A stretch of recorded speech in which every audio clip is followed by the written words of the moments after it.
অনুপ্রবেশে বিদেশি ফান্ডিং, কোটি কোটি টাকার আর্থিক লেনদেন, ইডি ও উত্তরপ্রদেশ এটিএস এর স্ক্যানারে খারিজি মাদ্রাসা, বেআইনি লেনদেনে বাংলার 3 জায়গা সহ দেশের মোট 13 জায়গায় তল্লাশি। উত্তর 24 পরগনার হাসনাবাদ, হারোয়া, মুর্শিদাবাদের ডোমকলেও হানা ইডি ও উত্তরপ্রদেশ এটিএস এর।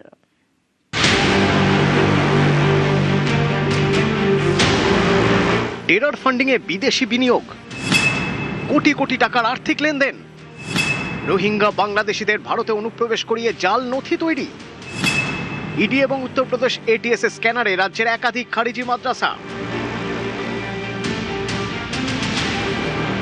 বৃহস্পতিবার দেশের 13 জায়গায় তল্লাশি চালায় এনফোর্সমেন্ট ডিরেক্টরেট।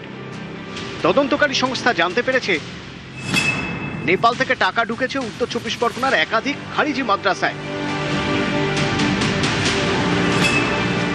এমনকি ব্রিটেন থেকেও টাকা ঢুকতো খারিজি মাদ্রাসায়। সূত্রের খবর, এই টাকাই ব্যবহার করা হতো টেরর ফান্ডিংয়ে। অনুপ্রবেশকারীদের ভারতে প্রবেশ করানোর পর জাল নথিও তৈরি করা হতো। এতে এ রাজ্যের একাধিক খারিজি মাদ্রাসার যোগ পেয়েছে ইডি। উত্তর 24 পরগনার হাসনাবাদের রামেশ্বরপুর, বাংলাদেশ সীমান্ত থেকে মেরে কেটে 500 মিটার দূরে এই রামেশ্বরপুরের দারুল উলুম খারিজি মাদ্রাসায় বৃহস্পতিবার হানা দেয় উত্তরপ্রদেশের এটিএস। শুধু মাদ্রাসাই নয়, ইডির স্ক্যানারে হাসনাবাদের তৃণমূল নেতা আব্দুল্লাহ গাজী, বৃহস্পতিবার তার বাড়িতে তল্লাশি চালায় ইডি। একসময় হারোয়ায় মাদ্রাসায় পড়াতেন আব্দুল্লাহ গাজী। তদন্তকারীদের দাবি, এই আব্দুল্লাহ গাজীর হাত ধরেই বিদেশি ফান্ডিং ঢুকতো উত্তর 24 পরগনার একাধিক মাদ্রাসায়। এখান থেকে 2 বছর আগে লখনৌ থেকে ছেলেকে তুলেছিল, আবু রায়রার নাম। উনি মাদ্রাসা দেওবান দারুল উলুম মাদ্রাসায় পড়তো, ওখান থেকে ওকে অ্যারেস্ট করে। ওখান থেকে অ্যারেস্ট করার পরে ওর আব্বাজিকে তোলে বাড়ির থেকে। প্রায় 2 বছর মতো জেলে থাকার পরে লখনৌ ছিল। তারপরে বেলটা এখন বাড়িতে আছে। এখন বাড়িতে চারপাশের কাজ করে, আর একটা দোকান আছে, দোকান চালায়।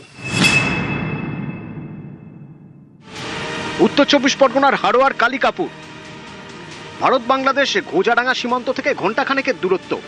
এই কালিকাপুরের একটি হাসপাতাল, একটি খারিজি মাদ্রাসা এবং একটি বেসরকারি স্কুলে একযোগে তল্লাশি চালায় ইডি এবং উত্তরপ্রদেশ এটিএস। সূত্রের খবর, এই স্কুলের কর্ণধার আব্দুস সামাদ এবং তার জামাই বছর 2 আগে গ্রেপ্তার হন। ব্যাংকে বিদেশি বিনিয়োগ দেখেই তাদের উত্তরপ্রদেশ থেকে গ্রেপ্তার করা হয়। এটিএস এর তল্লাশি, অর্থাৎ এই যে টাকা বৈদেশিক মুদ্রা এখানে আসতো, সেই টাকার উৎস কোথা থেকে, কেন এই টাকা এই ধরনের মাদ্রাসা বা এই ধরনের শিক্ষা প্রতিষ্ঠানে আনা হতো, সবটাই খতিয়ে দেখা হচ্ছে। মুর্শিদাবাদের ডোমকলের ধুলাউড়ি জলঙ্গি সীমান্ত থেকে ঘণ্টাখানেকের দূরত্ব। এই ধুলাউড়ির আদিল উর রহমান শ্বশুর বাড়িতে থাকেন। বৃহস্পতিবার সেখানেও তল্লাশি চালায় ইডি। অভিযোগ, বাংলাদেশে অনুপ্রবেশকারীদের নথি তৈরি করে দিতেন আদিল উর রহমান। এমনকি অনুপ্রবেশকারীদের নিজের বাড়িতে থাকতে দিতেন বলেও অভিযোগ। অনুপম সাহা, জিয়াউল আলম এবং প্রণব বন্দ্যোপাধ্যায়, নিউজ 18 বাংলা।